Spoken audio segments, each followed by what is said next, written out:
Good morning twelfth class. So basically मैं आज आपको the very very very very most important topic करवाने जा रही हूँ। The topic name is Ellingham diagram.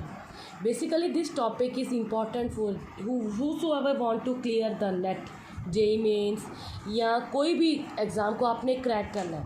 ये वाला क्वेश्चन इज़ मस्ट, ये वाला क्वेश्चन है तो आना ही आना।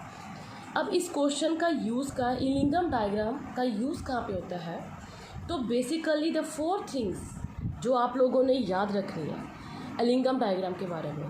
So first thing is use for pyrometallurgy. कहाँ पे इसका यूज़ होता है? पायरोमेटलर्जी में यूजिंग प्रिंसिपल ऑफ थर्मोडायनेमिक। इसका यूज़ कहाँ पे होता है? पायरोमेटलर्जी में। अब पायरोमेटलर्जी क्या होती है? The process of extracting the metal को एक्सट्रैक्ट कर by heating the metal oxide. कैसे? मेटल को हीट करके with the suitable reducing agent के साथ।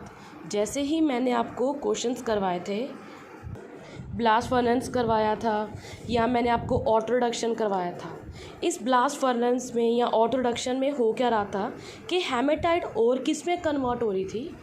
अपने ही ऑक्साइड के साथ रिएक्ट करके और रिड्यूसिंग एजेंट के साथ वो रिएक्ट करके क्या कर रही थी? आयरन की फॉर्मेशन कर रही थी।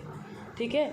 और जैसे ही हमने ये कॉपर को भी एक्सट्रैक्ट किया था क्यूप्रिक सल्फाइड में से, क्यूप्रिक सल्फाइड वाले प्रोसेस को क्या बोला था हमने?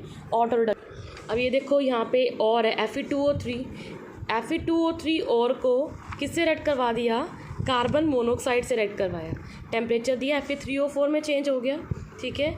उसके बाद Fe3O4 को फिर कार्बन रिड्यूसिंग एजेंट से रिएक्ट करवाया, आयरन में चेंज हो गया। तो इसका मतलब क्या हो गया?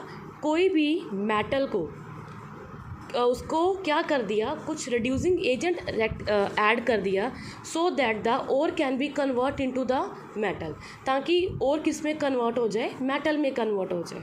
ठीक है। उसको हम क्या बोलते हैं? पायरोमेटलर्जी। अब सेकंड डेफिनेशन आपने जो लर्न करनी है वो इम्पॉर्टेंट है, smelting. The process of extraction a metal by reduction of its oxide. कोई मेटल को एक्सट्रैक्ट करना, बाहर निकालना। मेटल को हम बाहर किससे निकालते हैं? उसके ऑक्साइड से बाहर निकालते हैं। तो ऑक्साइड मैंने आपको कहा था 2 ऑक्साइड्स आर वेरी इंपॉर्टेंट। एक तो carbon in the form of coke या सेकंड वन इज़ चारकोल या we can say carbon monoxide. ये दोनों ही रिडक्शन वेरी वेरी इंपॉर्टेंट है, रिड्यूसिंग एजेंट। तो इन रिड्यूसिंग एजेंट को जब हम ऐड करते हैं कोई भी और में, जो और ऑक्साइड में चेंज हो सकती है with the help of calcination and roasting, उसको हम क्या बोलते हैं? स्मेल्टिंग बोला जाता है। ठीक है। ये जो मैंने आपको ब्लास्ट फर्नेस प्रोसेस करवाया था, ये एप्लीकेशन ही है पायरोमेटलर्जी की। तो आप प्लीज़ नोट्स पे लिख लेना। जहाँ पे मैंने आपको कॉपर सल्फाइड का करवाया था, रिडक्शन करवाया था, कॉपर मेटल की फॉर्मेशन करवाई थी, तो वो भी एक प्रोसेस है, थ्योरी है, एप्लीकेशन है पायरोमेटलर्जी की ही। सो इसमें सेकंड पॉइंट क्या है? फर्स्ट पॉइंट तो था use for pyrometallurgy using principle of thermodynamic. अब तो आपको पायरोमेटलर्जी क्लियर हो गया होगा। सेकंड है also use for predict feasibility of smelting, कि ये स्मेल्टिंग प्रोसेस में फिजिबल है कि नहीं। मतलब अगर हम कार्बन ऐड कर रहे हैं ऑक्साइड में मेटल को बाहर निकालने के लिए, कि रिएक्शन हो रही है कि नहीं, या कार्बन मोनोऑक्साइड ऐड कर रहे हैं कोई भी ऑक्साइड में, सपोज़ मैंने लिया आयरन ऑक्साइड, मैंने ऐड कर दिया कार्बन, तो रिएक्शन आयरन बना रही है कि नहीं।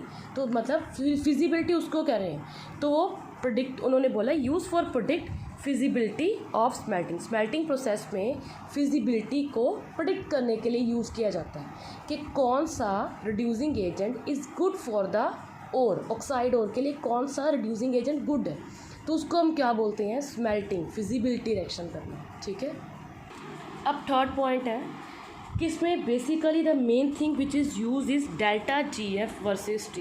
अलिंगम डायग्राम में यही चीज़ इंपॉर्टेंट है कि गिब्स फ्री एनर्जी कितनी यूज़ करनी है। गिब्स फ्री एनर्जी यूज़ करनी है ऑक्साइड की, क्योंकि हमने मेटल को तो ऑक्साइड से ही बाहर निकालना है ना।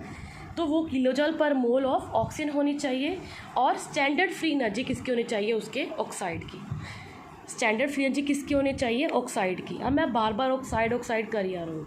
इट डजेंट मीन कि हम भी सिर्फ हम मेटल को उसके ऑक्साइड से बाहर निकाल सकते हैं। मैंने आपको और भी प्रोसेस करवाए थे। ठीक है। तो not form only oxide but also from sulphide and halide. मतलब हम सल्फाइड में से भी बाहर निकाल सकते हैं मेटल को और उसके हैलाइड से भी बाहर निकाल सकते हैं। जैसे मैंने आपको हाइड्रोमेटलर्जी करवाया था जिसमें हाइड्रोजन से बाहर निकाले थे, एल्यूमिनोथेरेमी करवाया था जिसमें वो एल्यूमिनियम की हेल्प से बाहर निकाले थे।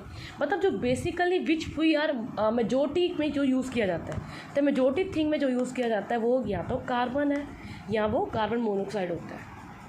अब ये किस पे बेस होता है? मेटलर्जी के बेसिक प्रिंसिपल्स पे। तो आपको मैंने कैल्सिनेशन करवाया था, रोस्टिंग प्रोसेस करवाया। अब देखो अगर तो अपने पास और कौन सी है, कार्बोनेट की ओर है, तो हम क्या कर देंगे, प्रोसेस कैल्सिनेशन कर देंगे। तो मैंने आपको कहा था सी कार्बोनेट, सी कैल्शियम प्रोडक्ट बनेगा और CO2 बाहर निकलेगा। ठीक है, तो अगर हमारे पास सल्फाइड की ओर है या कोई ऑक्साइड की ओर है तो हम उसमें क्या, सल्फाइड की ओर आ गई तो हम उस पर कौन सा प्रोसेस लगा देंगे, रोस्टिंग प्रोसेस लगा देंगे। समझ आ गया।